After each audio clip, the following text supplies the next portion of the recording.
I would like to welcome everybody back to the Smoke Friendly Podcast. My name is AM Almighty, and I identify as the full-time stoner. We have here the overtime stoner, overtime smoker, stoner, whatever the fuck you want to call it, Skinny Da Vinci. We have our designated part-time smoker here, my guy Bravo, although it looked like he had something today.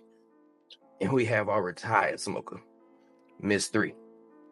Today we finna be taking a deep dive into this 5K that apparently Trump or Elon or somebody, they finna cut niggas 5K, so we appreciate that shit. And we also go dig into, is weed a gateway drug or not? We'll talk about that a little bit later. But before we get started, like I'm about to get started on this damn sherbet right here. I need y'all to like, comment, and subscribe before you get the sparking shit up and you go forget. It's getting, oh shit. And hit them bell notifications too now. Man, I got that sherbet, man. What you smoking on, Skinny? I'm finishing up a blunt of that Gelato Runts, baby. Gelato Shout out Runts. Big Mac Farms. You know who I'm talking about. You dig? Yeah. Speaking of, we start off with this 5K that we allegedly finna get through Doge or whatever.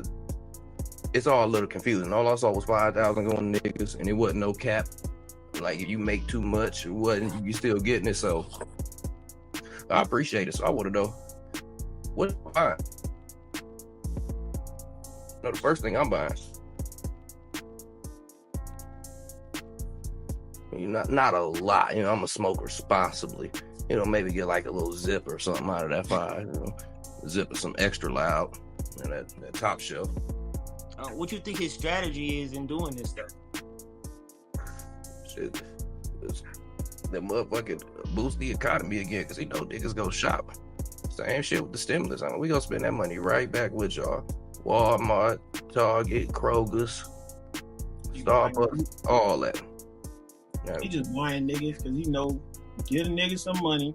They ain't gonna care about nothing else going on, and they're gonna be, hey, Trump, ain't no other person gonna give me no money.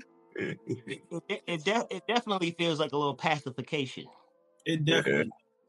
Yeah. I've already seen that on the internet. And they say, well, my president is better than yours, all that shit. Biden gave away billions, nigga. We getting 5 bands. Bro. People excited about it.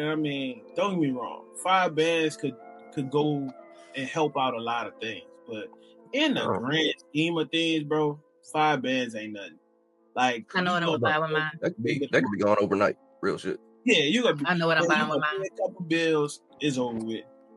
I'm not gonna pay no bills. I'm buying eggs and a couple of chickens. That's what I'm buying. You finna get about 2 cartons. That's what I'm saying. I'm gonna buy me some eggs. Get the motherfucking eggs. A couple of chickens. Absolutely. I'm about to get me some chicken wire and make me a little chicken coop so I can keep them protected. You're gonna be the egg plug now. Hey, absolutely. I'm like, come see your girl. I got you. It's like we got like the dream come true would be black people really come together with their 5 bands and we start trying to govern ourselves. It'd be really easy instead of depending on the government all the time, but that would never happen. Yeah, us to be. Never say never. I know some people are already planning to make their whole full civilization. They want a community. So, you have people to come in, got somebody that's in medicine. That's really all you need. Is just really to kind of go and get the best of the best within your network. And, people that practice holistic medicine. Also somebody that knows how to farm, someone know how to do water filtration, someone that's known in industrial engineering, also someone that's into solar paneling. You got, and everybody have a job. We do it all. Everybody got a job. We do it all. We just need to kind of come together, buy a bunch of land, and Oh, speaking of that, like maybe I'll use mine to go to like Africa or something. Somebody said that they were offering land for us to come in and build. So not sure that. Yep. Like, I did see some stuff about that as well. It's true. Maybe I just fly over there and check it out. Hey, certain. They gave a bunch of acres out there to do that. So how about $2,000 cities worth of eggs? $2,000 worth of eggs, $3,000 for a plane ticket. 2,000 eggs. You gonna get like a dozen eggs for 2,000. 1 dozen. 1 dozen. Just get the chickens. They Y'all know what's confusing? Yeah. Like, why is there a shortage on eggs, but not, why eggs so expensive but chicken so cheap? That's confusing. Hey, how was it not a shortage on chicken, but it was a shortage on chicken wings? Right. Yeah. Party wings. That'd be throwing me because I'm like, then you gotta kill a chicken to get the wings. Yep. What wings to win? It was the preference. People out here, they just know what they can to raise the price, scam people, and they know nobody ain't gonna question it. So you gotta sit there and take it. Y'all really think we're gonna get this $5,000? Because I need to know, like, is it coming with your income taxes? They're gonna just slide you a check in the mail. Do y'all know if you had to do you think we had to like do the census? Because I didn't want to know where I was at. What if they use that shit in those? I can't even front. I'm gonna go convert that shit. If they give me my camera on you. That's so funny. I'm just saying, like, what if I ain't want to fill it out because I ain't know. I don't need y'all knowing where I'm at. Yeah, they trying to get too much. Now they coming at it. You said that now. Mm-hmm. They'd be like, right now, run that IP address. But I'm saying though, if they give us like 5 bands in Dogecoin, I'm converting that shit. I'm just going to something else. I ain't gonna hold on to Doge. You gonna cash it out and you gonna put it on something else? I might. Another cryptocurrency? That's what I'm thinking. However, I don't know if I want to risk all that. I might want to take my 5 bands. That's why I ain't been good at trading so far. I'm taking out 4,500 of it. That's a good amount. I'll take 5. You got a way to flip it, bro. You think they're gonna tax us on it? Of course, this is the United States. The next year? I get taxed on my coin trade. No, I'm talking about on the 5K on next year's taxes. Oh, we gave you this 5K. Yeah, we're gonna need like 21% of that back. Elon was saying it was some money that he just found and shit. How you find money? Tell him where he digging in. Who couch he digging in? Hey, you just finding money. Yeah, possible. I'm saying I appreciate it if it do happen, but we definitely getting taxed. This is America. Most likely. Like they can tax us on anything the hell they want to. Unfortunately, we just deal with it. Goddamn it! Like nigga, they throwing taxes on weed. That's why I'm still shopping with the plug, local plug, nigga. That shit come to Atlanta. They got dispensaries down here. I'll probably go there for some edibles. They got I want some super exotic or some shit like that. I'm like, it's some super shit the plug don't got. I'm gonna go get it, man. I think I sent one of y'all, I don't know, somebody a picture of like this infused drink that they have in a gas station that says that it's THC infused. I was confused for a moment. I'm like, well, how much THC in it? I think for it to be in the Delta 9 and THC. Yeah, just a legal amount. Stores now, yeah. Yeah, THCA, Delta 9, all that in stores, but I mean they got a couple dispensaries in Atlanta, but you gotta have a card to go. If you ain't got the card. Yep, and the reason I won't get the card is because they take away your gun license when you get that shit. Weed is still listed in the state. Listen, if weed is still listed in any state, in your state, they're going to they have it listed as a level 1 drug. So it's up there with heroin, cocaine, crystal meth. Weed is listed up there with that. So if your state, if it's listed as a level 1 drug, you cannot have a medical card and have your gun license. Wait. Weed is listed next to crystal meth. To crystal meth and heroin. So they kind of like. But I guess that's kind of goes back to what you were asking, whether or not weed was a gateway drug or not. Yep, that was my next question. do you believe weed is a gateway drug? Me personally, I do believe weed is a gateway drug only to motherfucking Lil Debbie snacks, Pop-Tarts, motherfucker, some big ass bag of Doritos, shit like that. Anybody that's doing something extra, they want to do that shit. You wanted to do some powder. You wanted to put something in your veins. Weed ain't made me want to do none of that shit. Most people who smoke weed that I know, they just smoke weed. Ain't too many niggas that been like, you know what? I'm gonna go ahead and hit a couple lines and shit. Like, bro, just give me the bud. I'm cool. Like even pill popping, like the most shit I did, like what other than weed, like I said, because I wanted to. Some motherfucking lean. Ain't shit. I had some lean, smoking my blunt too. I just went to sleep. I was walking around like a zombie midday. It was good, bro. And you know why I don't think weed a gateway drug? Because like weed is like a downer, bro. Nobody want to be taking uppers after you just been on downers all day. Like when you go to coke and pills, that's that shit that's gonna have you active and just want you to chill and relax. Like that's a different type of high. And niggas not chasing that for real. From my knowledge, the only other downer is heroin. In my opinion, any drug can be a gateway drug, but weed should be the least chance of it because it's really not addictive, really chemically, because you already got that chemical in your body. Mm-hmm. So whoever you around, whoever your influences is, like some people started out on crack because that's the first thing somebody introduced to them. You know what I'm saying? Fuck. But at the same time, definitely, I don't think that weed is like something that make you be like, oh, I got high like that. Let me go try something wilder. If anything, I would say alcohol is the gateway drug. That's what I would say. Alcohol would be the drug that would allow you to change your brain chemically, let all your inhibitions go, and be like, yeah, I'm just gonna try it. You know what I'm saying? Yeah. Let's do it. Smoke it. Let's drink it. Let's stick it up in us. No, don't. Oh, pause. No. Whoa. Oh. That escalated You don't have to say pause. Yeah, Well, I don't have to say pause, but not thinking of. I'm saying pause for you guys because we appreciate that. Yeah. But since you said it, too much. See, the gates have already opened. You're already over there eating. I'm saying though, that's all the shit it leads you to. Nigga got high and go steal his kid fruit snacks. Happen all the time. And I was like that. That's I was gonna say, it was before I even had kids. Everybody done been to a girl house that had kids, and I was taking all they fruit snacks and motherfucking oatmeal pies and shit.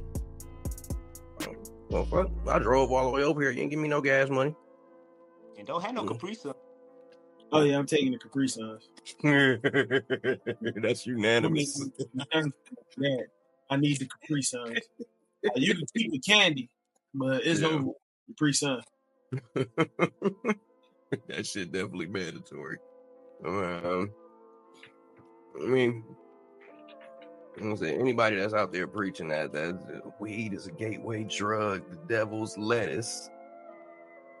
It ain't. You want to try something else. You decided I want to get a little more higher, chasing the high. And for people that don't know, there are actually rehab centers that are called high on cannabis. Meaning it's people that go there to get off hard drugs, where they go to a rehab center and they let them smoke weed. They literally getting off fucking heroin, coke, anything else. So they still getting high every day.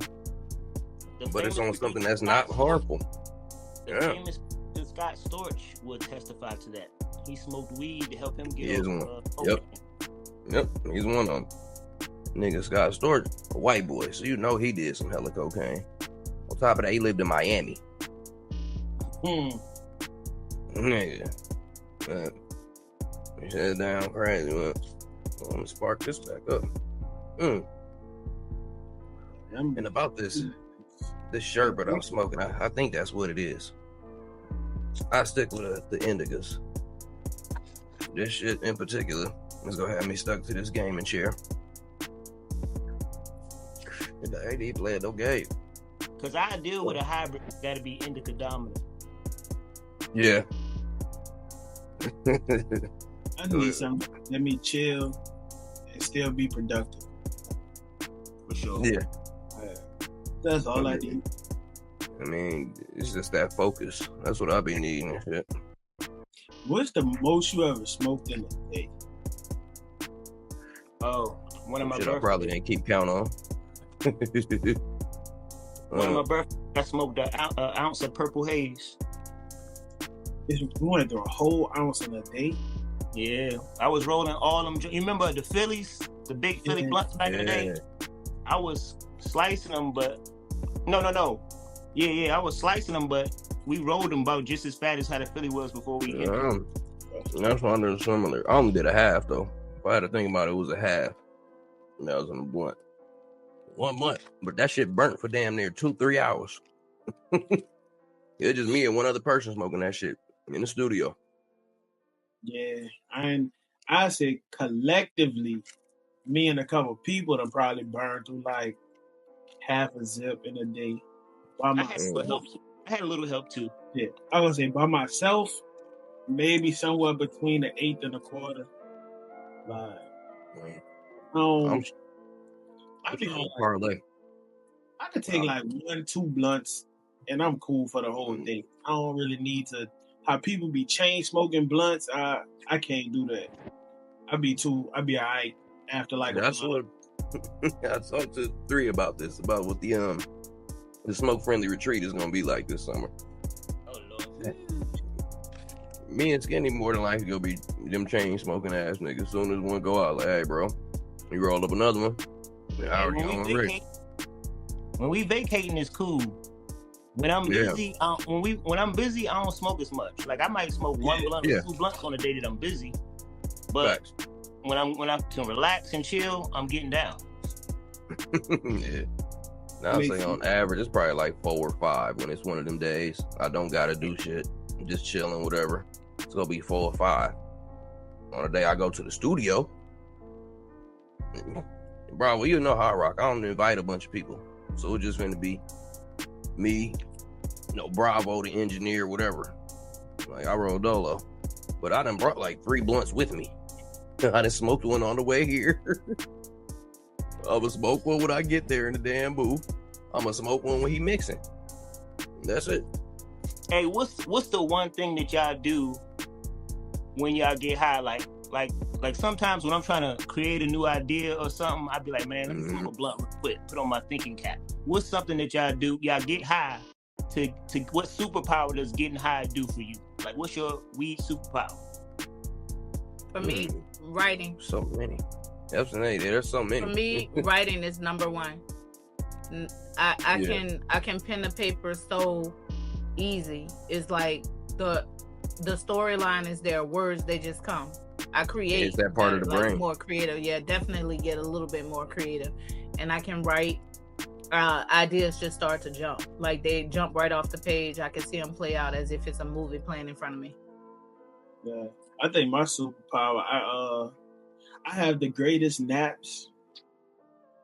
So I take that long ass nap, but out of there. It's probably just focus. Like it helped me focus. Like if I start, as soon as they kick in, if I'm in the middle of doing something, I'm like stuck and kind of obsessing about it in that moment. So whether it's writing a song, doing something creative, coming up with like random things that I'm trying to get done, it could be fashion, music. Just it had me obsessed about whatever task I'm on right at that moment. I gotta get in and get it done. So definitely going to the studio helps a lot. And that's dope. That makes you a purposeful smoker.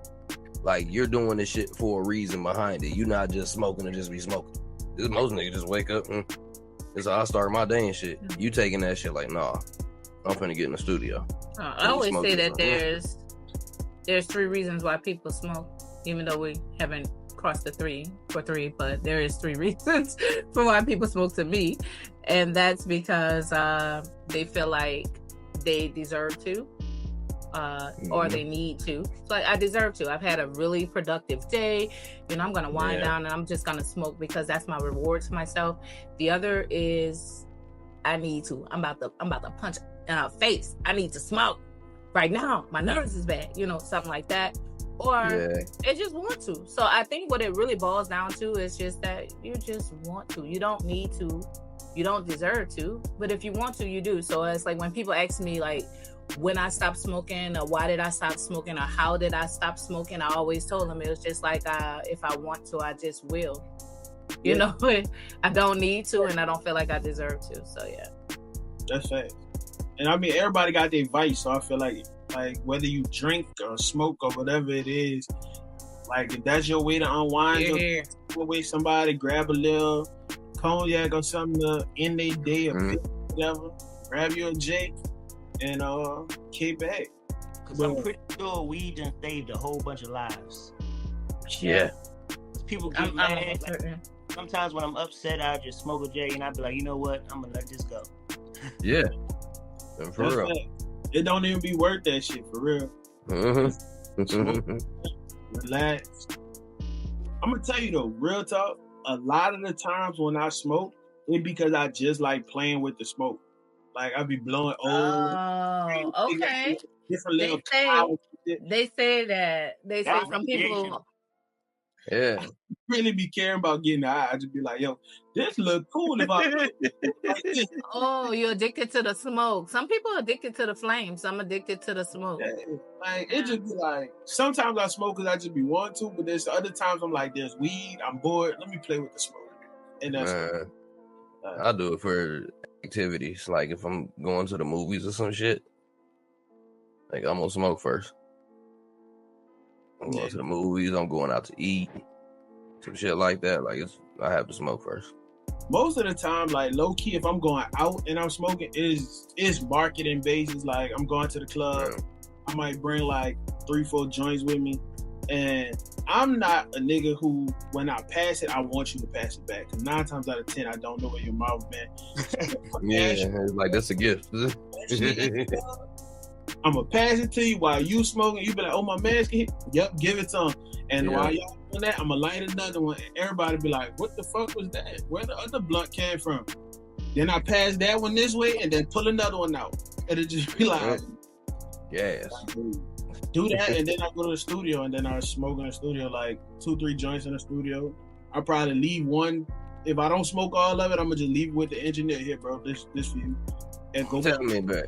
Is you one of them niggas like 2 Chainz where he had like the whole blunt down there? He hit that motherfucker twice. Put that shit out, sparked up another. I did that before. Hit me a couple times and then just pass it to somebody. And then just be like, I'm gonna just light another one.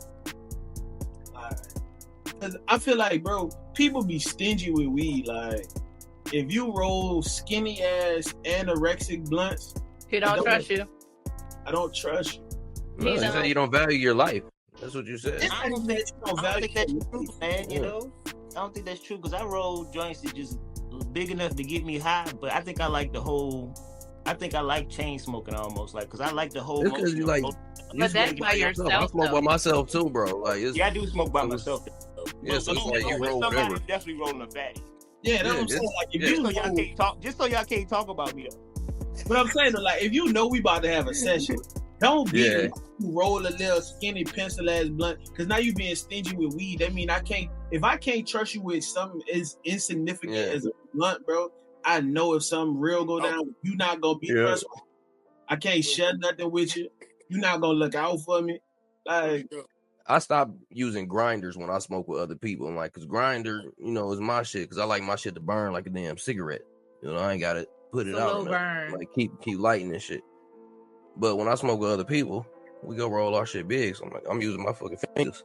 Like, it's gonna be big ass buds and shit. The first thing I do when I wake up in the morning, I drink some water first.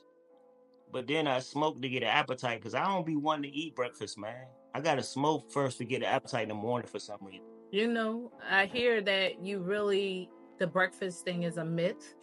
We're not designed to actually do that anyway. So I always skip breakfast. If you really you just skip breakfast, you can really just go ahead and drink you some water, hydrate really, really well. Yeah. You know, if you're not somebody that's about to go out and like run a marathon in the morning, you know, your body will stay fueled up. You'll start to burn off ketones.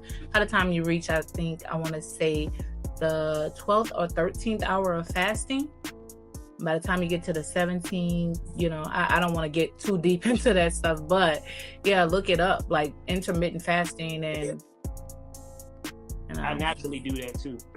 Yeah, because by nature we're designed to do it. We're not supposed to eat like somebody say, oh, you just eat 5 meals a day and it'd be very small meals and you regulate. No, you have two metabolisms. You have one metabolism that burns off ketones and brain power. You have another metabolism that's a glucose like based metabolism that burns off sugar. So you gotta know how to switch in between them when you need to. You on that circadian rhythm? Absolutely. So go to sleep. Huh? Circadian? Armenian? Circadian rhythm. Just look up rhythmic eating. Like it'll tell you like the cycles and all that stuff. Like it tell you what time of day is best to eat certain things. Like in the morning, eat fruits and all of that stuff. Like in the evening, like midday, you want to have like whatever your heaviest meal is. Then lighter stuff in the evening. Then drink water around this time. So it help you also like your body could work in its natural rhythm. See, it's tough. Like I smoke weed. I'm like, man. Yeah. Well, even with doing that, you think about it, like when you go and get groceries or go make groceries, like we say, when you go make groceries, right? You go and buy a lot of stuff that you already have. You know, you just packing it in the pantry. You're not cleaning the pantry out. So basically, think about your body being a pantry. You're not cleaning your pantry out. You're just sitting there, just stacking more food in there. You're not ever depleting to the point where you can now start to gain nutrition from the new food that you're putting in. You're just sticking more stuff on top of old stuff. Eventually, you're going to have to clean that pantry out. Yeah. It might not be nice when you detox. I'm just saying. Clean out your pantry. 3. This sounds like a good time. 3 for 3. She dropping them bars. So I'm gonna let her 3 cook. for 3. 3 for 3. Okay. So the internet says that the 3 reasons. I'm just gonna give 3 of the reasons. I'm no expert. And don't quote me on this. Go do the research yourself. Why African American men tend to date and marry outside of their race. Well, that's a big one right there for some of us. Like, I'm not offended. You love who you love. You marry who you want. That don't matter to me. It really don't matter at all to me. Some people, you know, they say black men tend to go after snow bunnies or whatever the case may be or whatever, but they don't just go after snow bunnies. Like, we are seeing an increasing number of African American men that are deciding to date outside of their race, going to interracial relationships. And some of the reasons that they say is because, first of all, African American women are too boisterous. Like, too boisterous. We have all of these expectations and we don't bring much to the table, which is shocking to me. I really want you guys to comment. Definitely leave your comments. I don't agree with that, but I am hearing that it's a lot easier because they find more of a partnership, or they are treated like the kings that they feel like they need to, because we're just a little bit too boisterous. Like, we talk too damn much. We get in our feelings, and y'all know how I feel. I feel like you can't feel all day. You know, it don't make you right, but you know, you can't feel all day. But I gave it up to my guy Skinny. You know what I'm saying? Logic always prevails. I'm doing this new thing where I'm holding myself accountable. I wasn't even gonna say nothing. I appreciate that. Accountability. I'm doing it. See, yay, 3. Okay. I'm doing the accountability thing. Another reason they say is that dating outside of their race, they have, a little bit more of the ability, kind of go hand in hand with the whole boisterous thing. Submission. It's a lot easier to find outside of their race a woman that would actually follow when a man decides to lead. I really would like to hear your opinions in the comments. So please leave a comment, because I really want to know how you guys feel about that, because I have a lot of ideas about that, but what do you guys think? Do any of you guys agree with that? that non-American women are they're a little more submissive? Non-black. Non-African American women. Well, I think it's American. I think it's an American black woman, African American women thing. It's a Western thing. Yeah, A Western civilization. I say that. Give my opinion on it. Uh-oh. I want to hit the third. Don't put your foot in your mouth. I don't know. See, for the third one, it was like basically the inhibitions are not there. They're a little bit more sexually free. And that as African American women, we tend to have all of these hang-ups about what we won't do, especially if you're not in a certain tax bracket. But when with other nationalities, it doesn't pretty much matter. They genuinely enjoy just satisfying their men. Whatever they got to do. Yeah. So yeah, I definitely would like to hear something. Everything ain't. We didn't even ask you. If I would have asked you, I automatically would have. Throat. You already know. Clapping cheeks. Just hear me out. We'll get to that at a different time. Maybe right after what I'm about to say. But they are correct in as far as the combativeness. We'll call it that.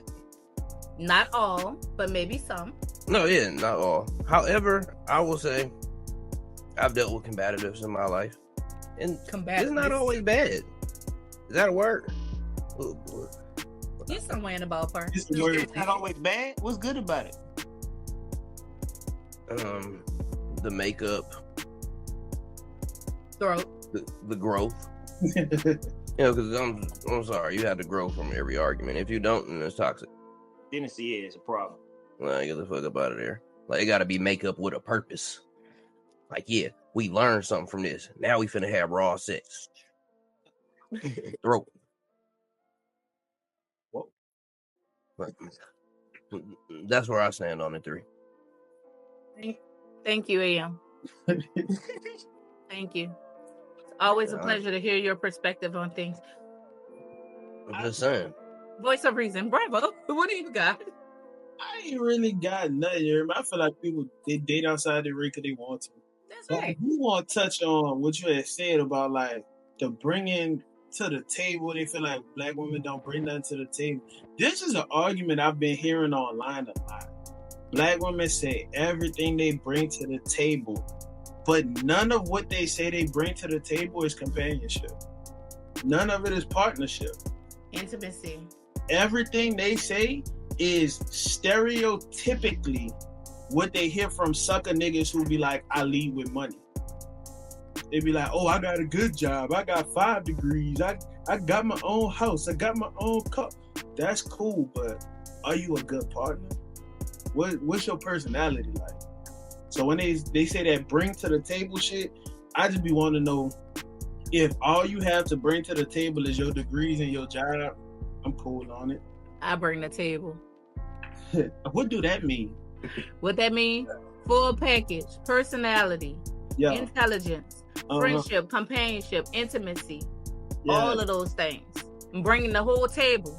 I'm putting the table there. Like, important to me is just willing to do whatever you got to do to make both of y'all win.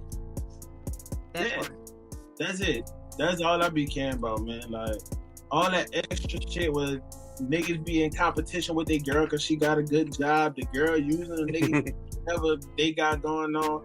That's weird, bro. Do what y'all got to do to make it work. You know what? I did say I bring the table, but guess what? I be forgetting the chairs. That's why I'm still working on myself. Hey, nothing wrong with that. We all need to improve all the time. Hey, but you know, I ain't even gonna lie to you. You just low-key gave the best answer to that. When somebody say what you bring to the table, the motherfucking chairs. Because you got whatever you got going on, I'm bringing the chairs to help support what we got going on. We gonna have to. We might start off with paper plates though. Cool paper plates. I'm bringing them. In the hood. Yeah, ain't nothing wrong with that. Start off. But hey, date outside your race, date in your race, date whoever you feel like making you happy. That's what I'm Whatever you saying. want. As long as you're happy. I do want to ask the question though. Have any of you dated outside of your race? Yes, I have. Like committed relationships? One of them was. But we was I am I guess me and Skinny are the minority in this situation. I have never dated outside of my race.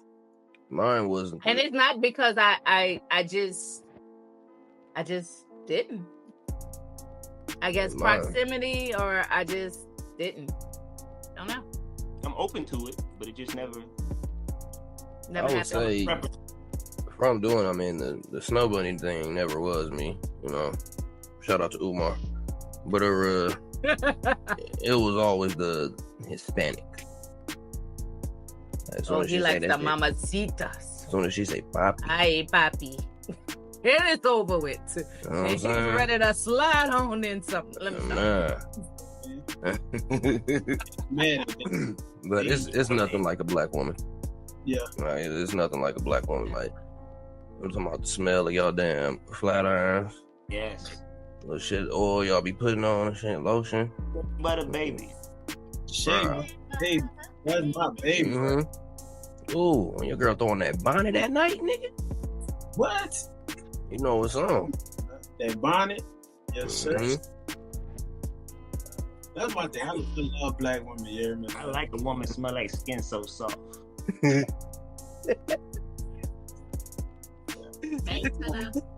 So soft. Ain't nothing better than a black woman. Yeah. Like, that's not to say like I might not find love with somebody else, but as of right now, ain't nothing but better than a black woman. I want to smell pink moisturizer, baby.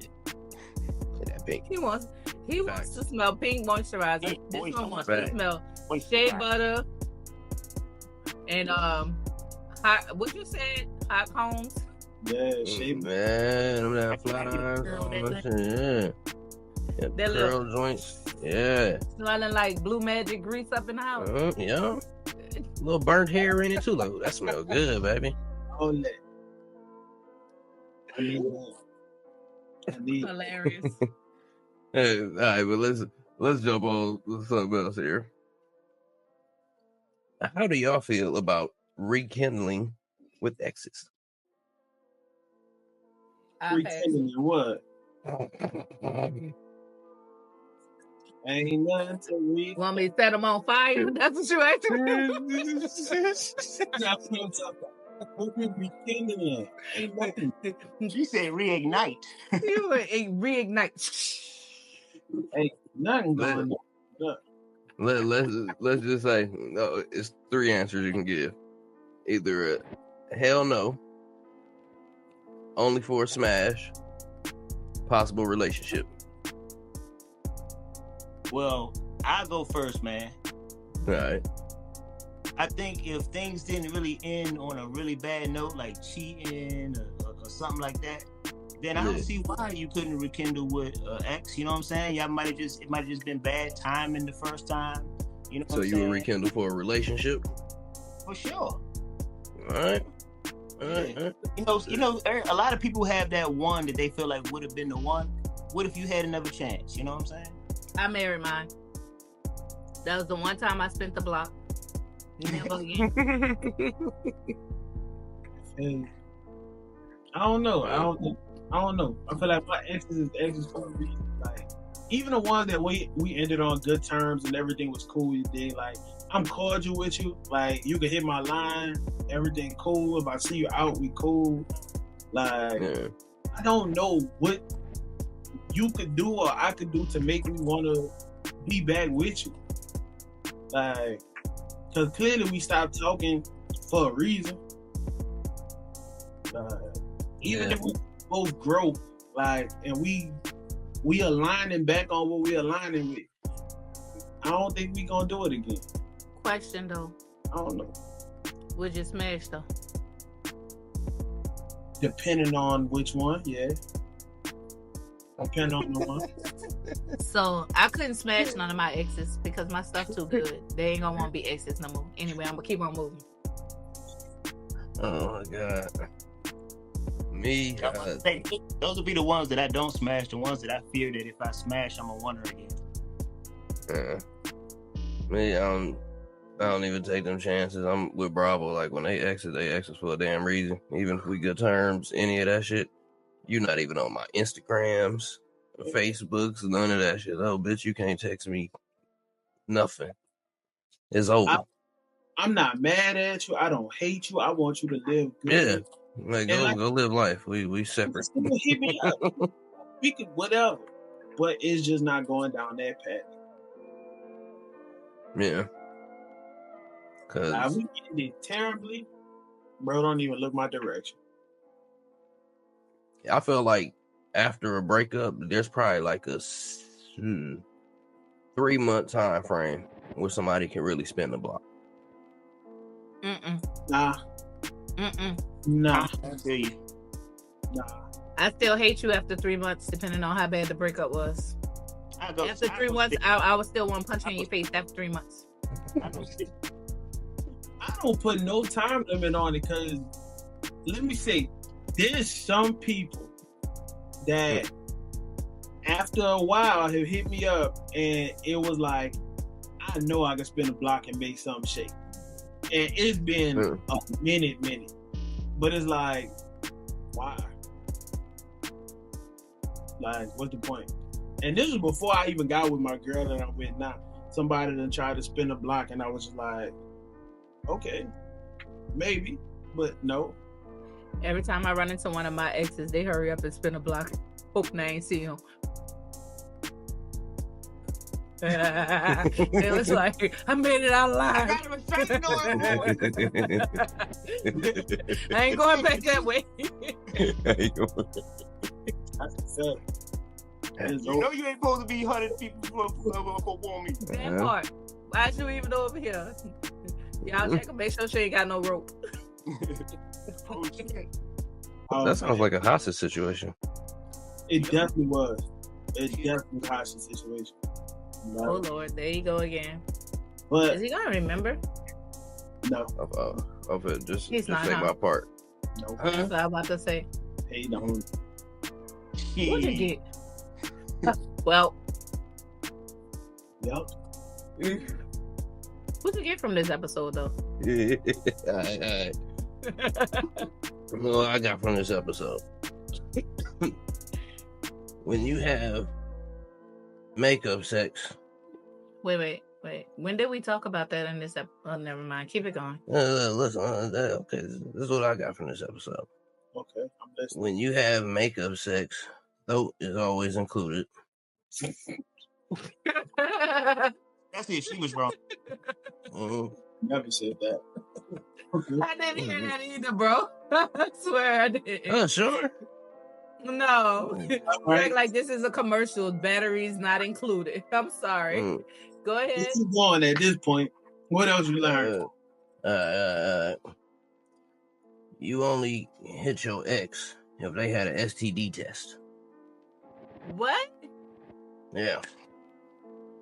I only hit any. I don't know where they was at. What? Right, you gotta have safe sex. Yeah, I guess. You smoke friendly and fuck friendly. Okay. and fuck rekindling. Bitch.